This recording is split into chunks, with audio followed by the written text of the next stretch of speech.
जय श्री राधे। आज हम गीता के 12वें अध्याय का महात्म श्रवण करेंगे।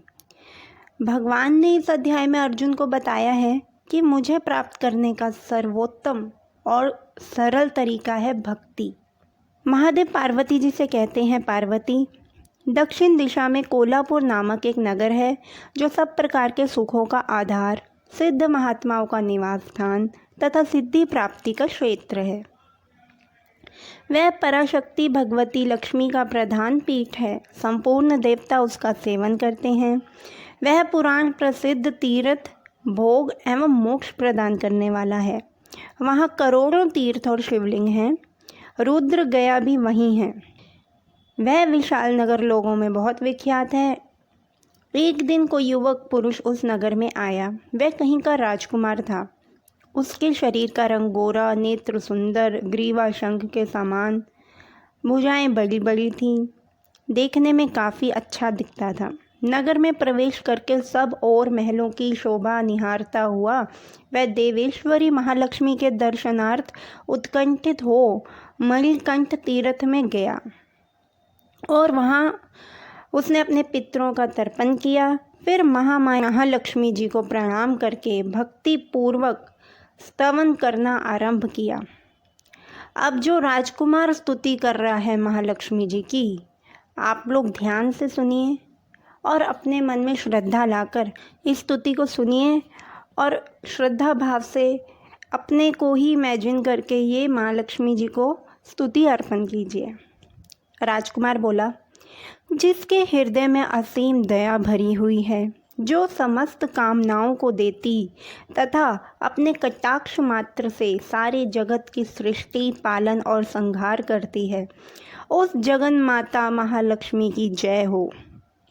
जिस शक्ति के सहारे उसी के आदेश के अनुसार परमेष्टि ब्रह्मा सृष्टि करते हैं, भगवान अच्युत जगत का पालन करते हैं तथा भगवान रुद्र अखिल विश्व का संहार करते हैं, उस सृष्टि, पालन और संहार की शक्ति से संपन्न भगवती पराशक्ति का मैं भजन करता हूँ। कमले, योगी जन तुम्हारे चरण कमलों का चिंतन करते हैं। कमलालय, तुम अपनी स्वाभाविक सत्ता से ही हमारे समस्त इंद्रिय गोचर विषयों को जानती हो। तुम ही कल्पनाओं के समूह को तथा उनका संकल्प करने वाले मन को उत्पन्न करती हो। इच्छा शक्ति, ज्ञान शक्ति और क्रिया शक्ति, ये सब तुम्हारे ही तो रूप हैं। तुम परम ज्ञान रूपिणी हो। तुम्हारा स्वरूप निष्कल, निर्मल, नित्य, निराकार, निरंजन, अंतररहित, आतंक शून्य, आलंबहीन तथा निरामय है। देवी, तुम्हारी महिमा का वर्णन करने में कौन समर्थ हो सकता है, जो षट चक्रों का भेदन करके अंतःकरण के 12 स्थानों में विहार करती है। अनाहत, ध्वनि, बिंदु, नाद और कला, ये जिसके स्वरूप हैं, उस माता महालक्ष्मी को मैं प्रणाम करता हूँ। माता, तुम अपने पूर्ण चंद्रमा से प्रकट होने वाली अमृत राशि को बहाया करती हो। तुम ही परा, पश्यंती, मध्यमा और वैखरी नामक वाणी हो। मैं तुम्हें नमस्कार करता हूँ। देवी, तुम जगत की रक्षा के लिए अनेक रूप धारण किया करती हो। अंबिके, तुम ही ब्राह्मी, तुम ही वैष्णवी तथा महेश्वरी शक्ति हो। वाराही, महालक्ष्मी, नारसिंही, इंद्री, कौमारी, चंडिका, जगत को पवित्र करने वाली लक्ष्मी जगन्माता सावित्री, चंद्रकला तथा रोहिणी भी तुम ही पूर्ण करने के लिए कल्पलता के समान हो। मुझ पर प्रसन्न हो जाओ माँ लक्ष्मी। उसके इस प्रकार स्तुति करने पर भगवती महालक्ष्मी तो साक्षात स्वरूप धारण करके बोली, राजकुमार, मैं प्रसन्न हुई। तुम कोई उत्तम वर मांगो। अब देखिए, लक्ष्मी जी के भक्त तो बहुत हैं। दिवाली पे तो उनको प्रसन्न करने के लिए लोग कितनी पूजा पाठ, कितनी आरती करते हैं कि जितना किसी देवी देवता की इतनी नहीं करते उस श्रद्धा भाव से। लोग सोचते हैं कि लक्ष्मी माता धन देंगी, वो स्थिर रहें, हमारे घर से कभी ना जाएं, तो इसके लिए लोग अकेले लक्ष्मी माता को पूजते हैं, तो वो सही नहीं है। अगर आप अपने घर में लक्ष्मी जी को स्थिर करना चाहते हैं तो आपको नारायण की भक्ति तो सर्वोत्तम करनी चाहिए सबसे पहले, क्योंकि नारायण की पत्नी लक्ष्मी जी हैं और जहाँ पति होंगे लक्ष्मी जी हमेशा वहीं पर ही रहेंगी। और जो लोग समझते हैं कि लक्ष्मी जी केवल धन देती हैं, नहीं, धन नहीं, वो वैभव देती हैं, वो महालक्ष्मी हैं। अगर जिस घर में महालक्ष्मी जी की कृपा है तो समझना पहले वहाँ पे नारायण की पूजा हुई है, तब जाकर लक्ष्मी जी वहाँ पर कृपा करती हैं। उसकी पहचान ये है कि उस घर में सुख शांति होगी, कलेश नहीं होगा, लोग धर्म करेंगे, ज़्यादा से ज़्यादा दान होगा, ज़्यादा से ज़्यादा पूजा पाठ होगी, लोग भगवान को स्मरण करेंगे।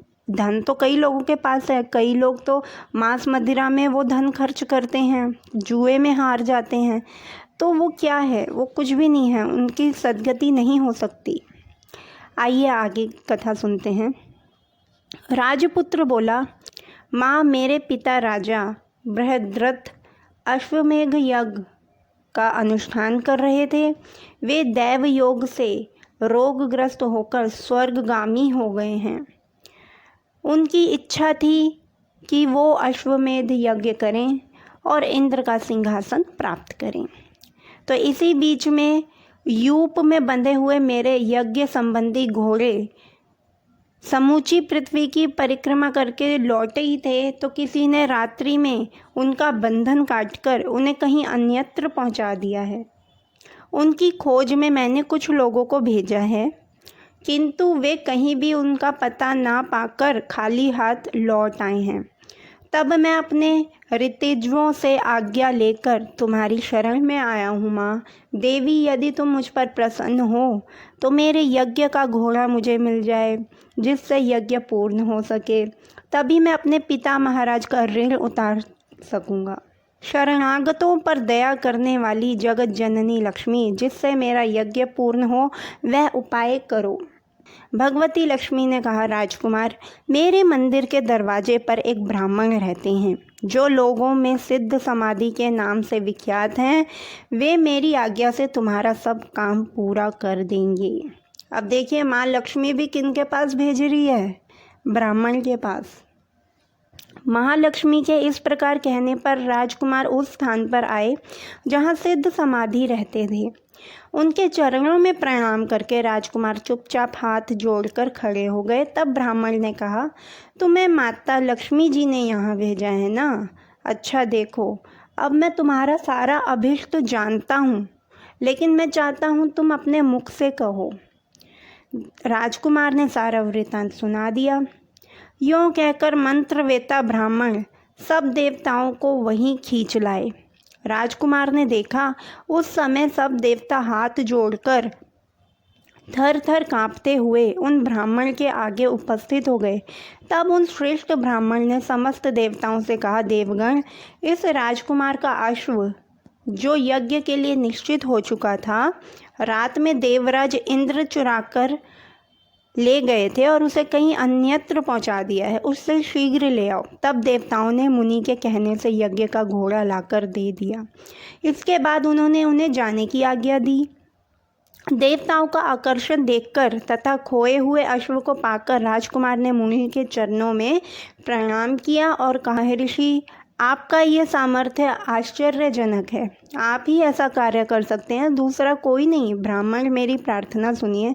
मेरे पिता राजा बृहद्रथ अश्वमेध यज्ञ का अनुष्ठान आरंभ करके दैव योग से मृत्यु को प्राप्त हो गए हैं। अभी तक उनका शरीर मैंने तपाए हुए तेल में लेप लगाकर सुखाकर एक सुरक्षित स्थान पर रखा है। अब ये जो जैसे मृत शरीर को तेल का लेप लगाकर जैसे एक सुरक्षित स्थान पे रखते हैं, ये इजिप्ट में भी ऐसा है। तो इजिप्ट में भी जो ऐसे करते हैं, ये कोई नया नहीं है, ये युगों पुराना ही है। सिस्टम। साधु श्रेष्ठ, आप उन्हें पुनः जीवित कर दीजिए। यह सुनकर महामुनि ब्राह्मण ने किंचित मुस्कुराकर कहा, चलो, जहाँ यज्ञ मंडप में तुम्हारे पिता मौजूद हैं वहाँ चलते हैं। तब सिद्ध समाधि ने राजकुमार के साथ वहाँ जाकर जल अभिमंत्रित किया और उसे उस शव के मस्तक पर रखा। उसके रखते ही राजा सचेत होकर उठ बैठे। फिर उन्होंने ब्राह्मण को देखकर पूछा, धर्म स्वरूप आप कौन हैं? तब राजकुमार ने महाराज से पहले का सारा हाल कह सुनाया। राजा ने अपने को पुनः जीवन दान देने वाले ब्राह्मण को नमस्कार करके पूछा, ब्राह्मण, किस पुण्य से आपको ये अलौकिक शक्ति प्राप्त हुई है?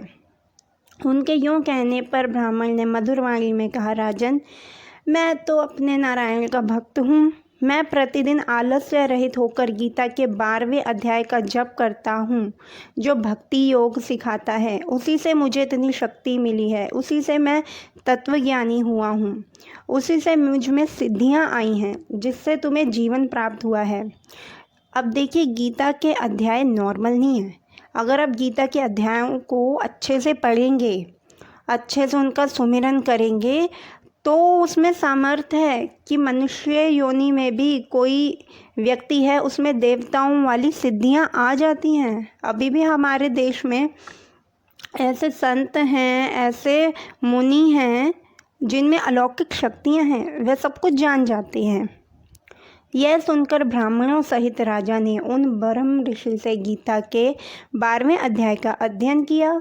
उसके महात्म से उन सबकी सद्गति हो गई। दूसरे जीव भी उसके पाठ से परम मोक्ष को प्राप्त हो गए। जय श्री राधे।